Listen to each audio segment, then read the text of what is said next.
Part 1. You will hear a woman telephoning an international school in Dubai for information. First, you have some time to look at questions 1 to 7.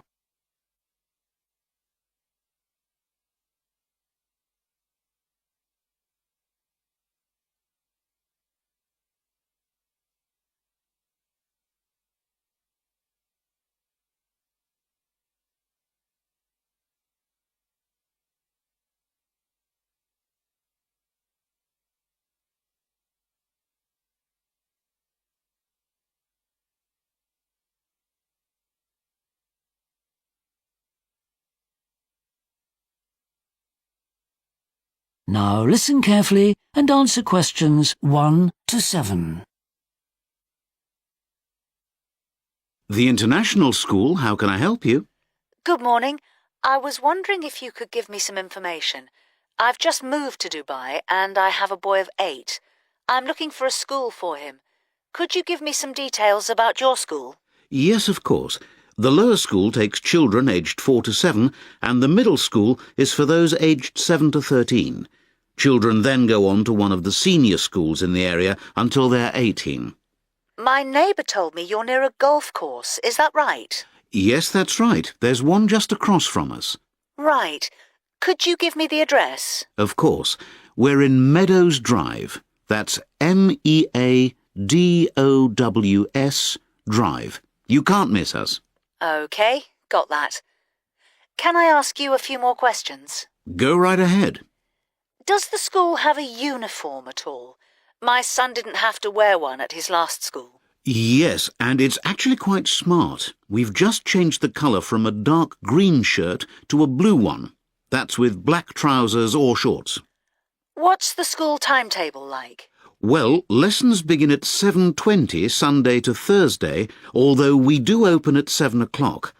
Lessons finish at 12:40 and the school closes at 2:30. That's interesting because I leave here very early to get to work.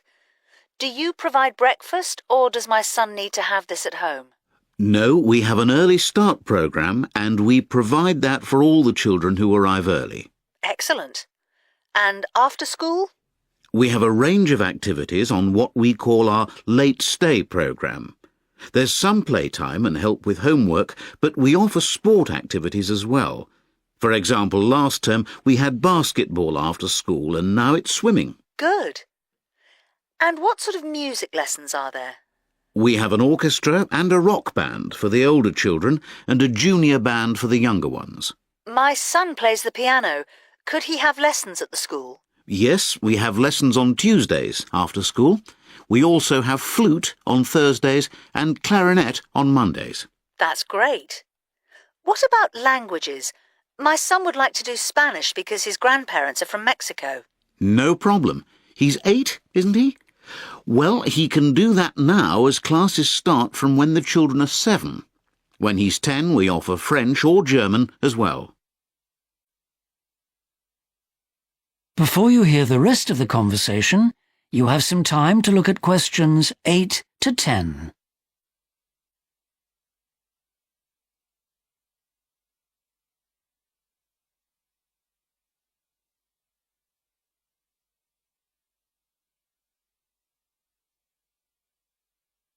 Now listen and answer questions 8 to 10.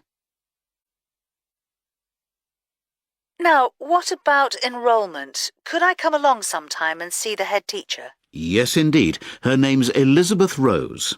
She's usually free to speak to parents most days. Well, I could come in on Wednesday next week. I usually have a free day on a Tuesday, but that's been changed for next week. OK. Would around 9:30 suit you? Could we make it a bit later, say 10:15? I have a dentist appointment at 9:40. Great.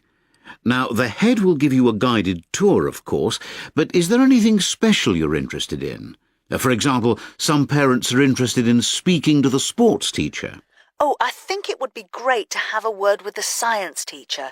I think that's a subject my son will be very good at. OK. We have a break for coffee at 12, so you can do that then. I'll make a note of that. I should also tell you that on that day you'll be able to see some of... That is the end of part 1. You now have 1 minute to check your answers to part 1.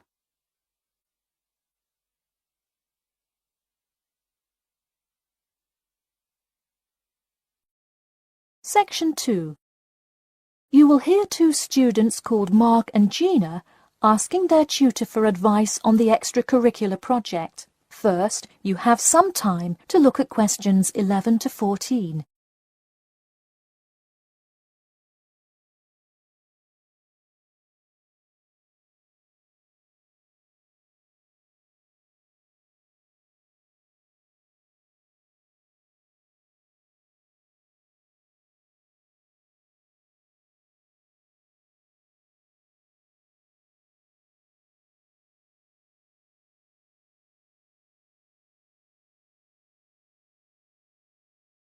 Now listen carefully and answer questions 11 to 14.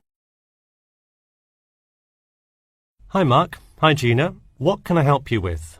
So we were hoping you could help us with this extracurricular project. Sure. What is the topic? Attending business school. This sounds like a great idea. So you're going to explain the requirements for getting into business school? Not exactly. It will be more broadly about the experience, the academics, accommodation, and social experience that comes with being part of the business school. I see. So would your audience be the general public?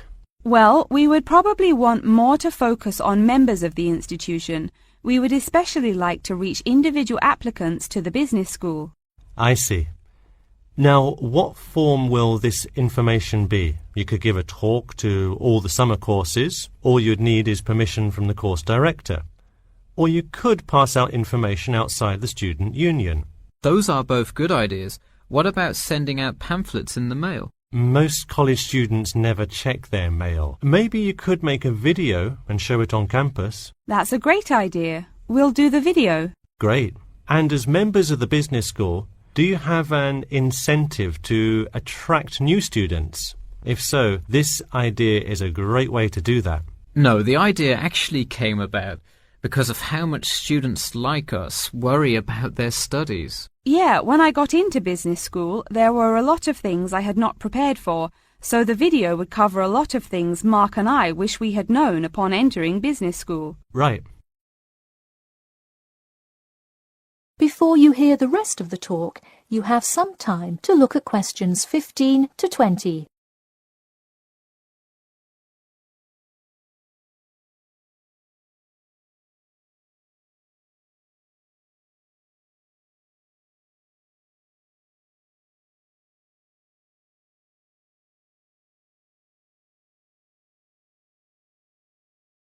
Now listen and answer questions 15 to 20. What would you talk about first? The first and probably most important section would be academics. Good idea. So, would you provide guidance on what courses to take? We want to focus especially on the approaches professors take, their teaching methods. It is far different than what students are used to in high school and even in liberal arts college. Good idea. And how long do you think you would spend explaining academics? We'll probably spend 7 minutes on it. We also have some ideas for talking about housing, food options and stuff like that. We're not really sure how to tie it all together though. I think it would be suitable to title that section Accommodation. What do you think? That could work. We'll definitely describe the different dining options at the cafeteria and then walk students through flats and the grueling process of finding one near the business school campus. Okay, so we would cover specifics on the cafeteria as well as flats. I think those are both helpful. We could spend about 6 minutes on accommodation and be sure to touch on those specifically. Great. Is there anything else you would talk about? We definitely want to go over the social aspect of attending school here. Of course. I think it's good to have a little fun once in a while when you're working so hard in school. I think we are going to introduce new students to the disco that so many upperclassmen know and love. Maybe we'll include a few other places too, but that's the main one. We're also going to invite students to the international evening taking place in the first week of school as a great chance for our large international student population to meet a lot of other new students. It can definitely be hard to meet people as an international student. I think that is a great idea. You may want to spend slightly longer on this section than the other two. How about 8 minutes? That sounds reasonable. So overall, the introduction should take 3 minutes and then the conclusion should take 4, giving us a total of 28 minutes. I wouldn't rush your introduction. Maybe give it between 4 and 6 minutes. The conclusion, though, can be shorter since it's just a quick refresher of each of the topics. Give that not more than 2 minutes. Okay, so in total, the video should take about the same time, just more intro and less conclusion? Precisely. All right, we're going to get to work on our video. Thanks for your help. That is the end of section 2. You now have half a minute to check your answers.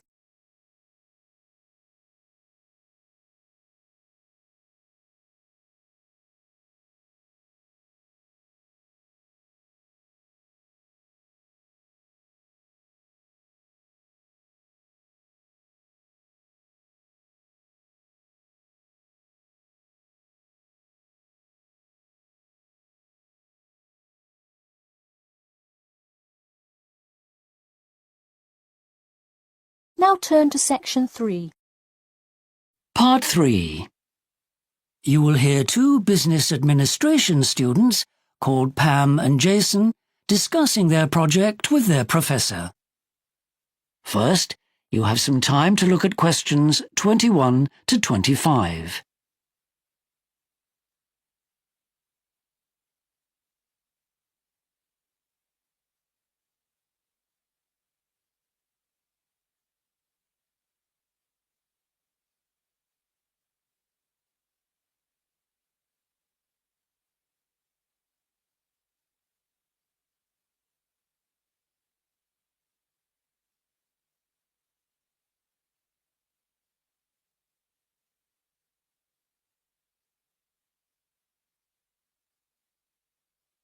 Now listen carefully and answer questions 21 to 25. Hello, Pam, Jason. Thanks for coming to discuss your marketing project. I've read your proposal and outline, so let's go over it. Okay. Right. You've chosen the topic of food packaging. So what did you want to get out of doing this project? We decided if we did our project on packaging, we might find some practical tips on how a business could make more money. After all, we're business admin students, and that's the ultimate reason we're on the course, isn't it? So, although we know the impact of packaging on the environment is important... We feel the government regulations are pretty strict already in that area. Okay. Now you've decided to look specifically at the packaging of food. What do you think the main issue is for shoppers these days? Some people get upset about the waste with all the plastic and stuff used to package food, but I guess most don't pay much attention to that. A few years ago, people seemed concerned about packaging food so that buyers knew more about what it contains from labels, like calories, additives and stuff. But in the current economic climate, Pam and I think people are most interested in packaging that helps keep food fresh for longer. And you've chosen to concentrate on big supermarket chains. Why not look at local stores or even convenience stores? Well, there are some interesting published studies based on small retail outlets, and we looked at those. But after a little investigation, we found that the managers of the large supermarkets in this area wanted to be helpful and are willing to let us talk to them and their employees. Of course, the supermarkets do account for most food sales around here, but that wasn't our reason for choosing them. Speaking of this area, you know the food buying choices here are quite unusual. Since we're in a university town, the population is quite young. But actually, my research shows that age isn't the factor in making the area unique. And although the education level is pretty high, that doesn't seem very important either. I guess it's because we got people from all over the world living here, with all the foreign students at university. That's it. Our supermarkets cater for a huge diversity of cultures. In our survey of the literature, I was struck by what shoppers say is most important to them when they buy. I would have thought how much the buyer had to pay would be the key, but that doesn't appear to be the case. That's right. How delicious the buyer considers the product seems to be the main thing.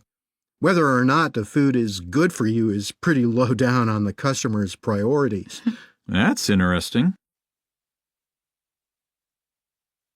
Before you hear the rest of the discussion, you have some time to look at questions 26 to 30.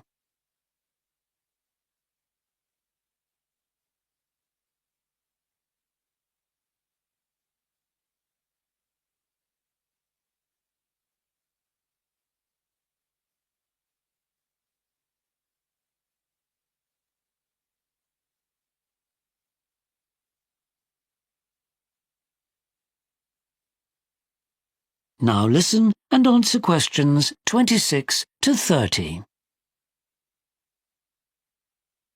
Let's discuss the practical experiment you're planning. You're going to design the box for a new breakfast cereal which you'll try to market. Not in reality, of course, but by showing different designs to some of your fellow students on a computer. A kind of virtual reality supermarket. And the students will choose the design that appeals most. Let's talk through the experiment, okay? That'd be helpful. Now, the number of different designs you're proposing to show each student is 2. If I were you, I'd make it at least 4. That way you can examine their reaction to more variety in the kinds of packaging. Okay, good idea. We do have several more designs. Now, we've got a sample from our class of about 20. Is that enough? Probably not. Try talking to the assistant in the business studies department. He can sort out how to recruit some more from other classes for you. Right. Now, as to how you're going to display your packages to the students, I did talk about those technical issues in one of your first classes. Go back and look over what I said about the practical realities of conducting experiments. Okay, we can do that. We're going to ask each student to choose the one design they think is best. But how will we know why they chose that one? Well, don't just rely on oral prompts. Give them a series of written questions. That way you'll have hard data. Okay. But what about analyzing the data? Well, we've got an excellent computer program to gather it all together, but we still need to interpret it ourselves. So we'll need to give ourselves a few more days for that. Yes, we will. Anyway, it's all looking good. Now. That is the end of part 3. You now have 30 seconds to check your answers to part 3.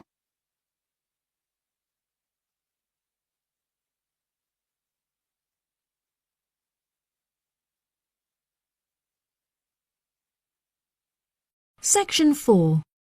You will hear a talk on the history of football in Great Britain in the 19th century. First, you have some time to look at questions 31 to 40.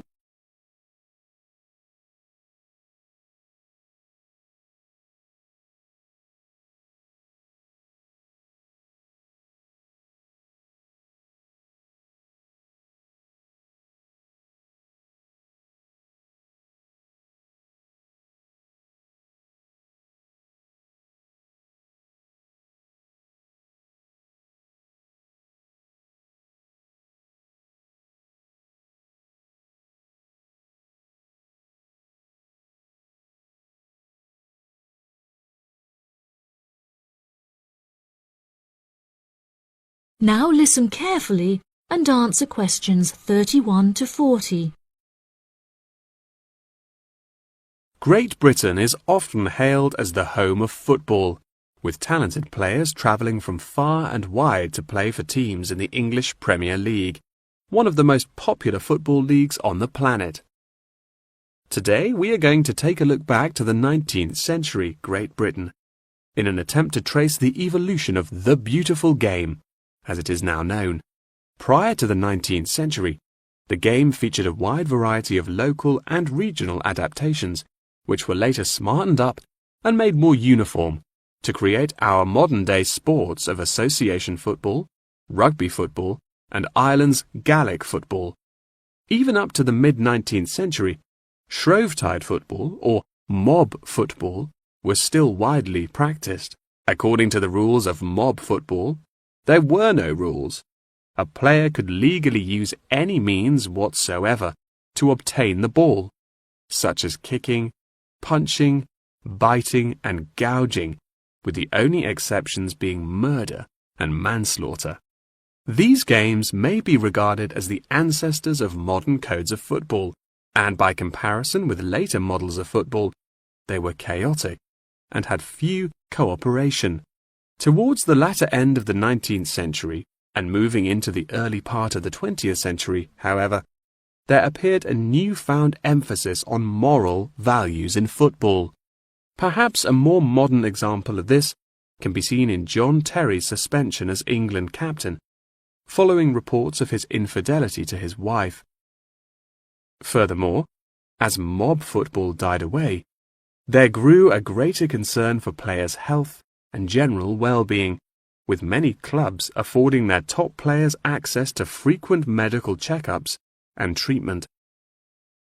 Despite the presence of Great Britain's unique state-funded National Health Service, football clubs are still seen today providing team members with state-of-the-art healthcare facilities, with the top clubs even housing their own specialist doctors and physicians.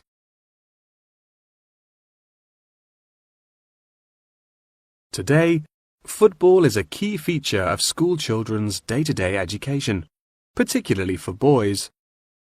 With the help of football associations, all schools in the UK are boasting their own football teams. This mainly comes as a result of pressure put on schools and the government by concerned parents, who felt that football education taught their children valuable lessons and indeed vital life skills, such as teamwork and a drive to succeed.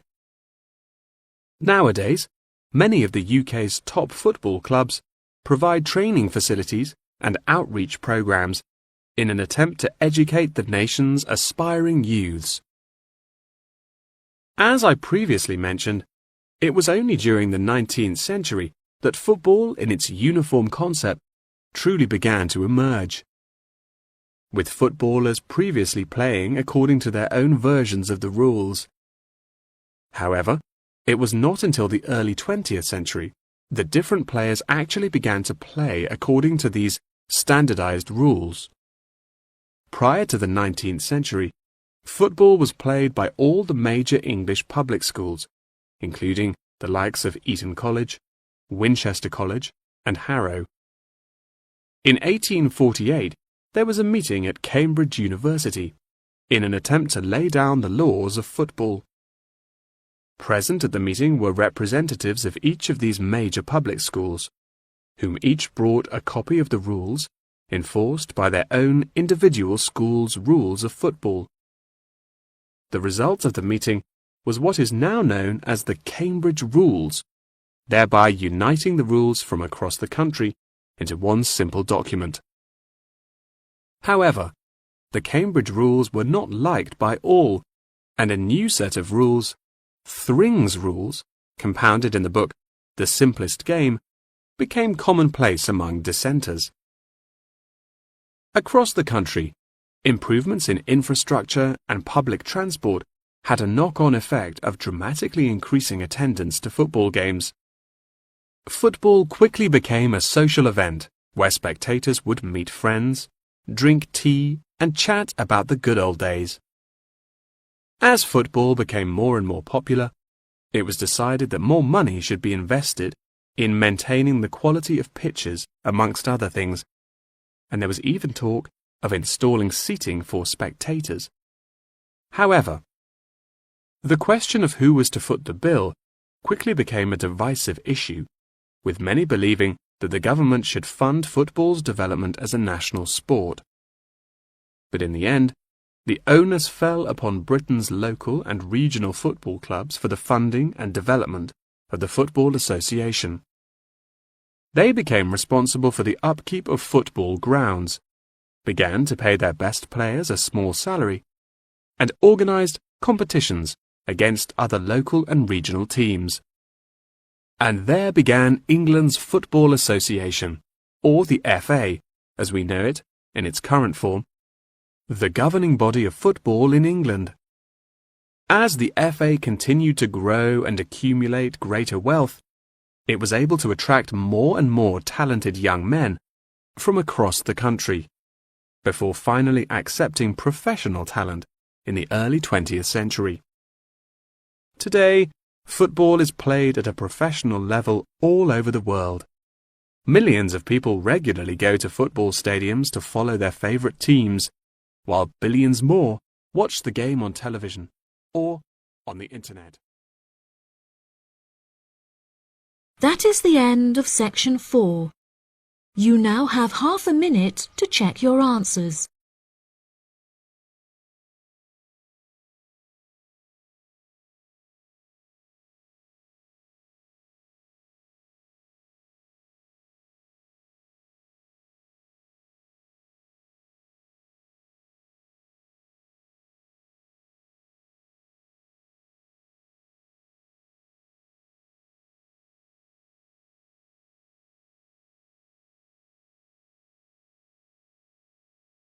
That is the end of the listening test.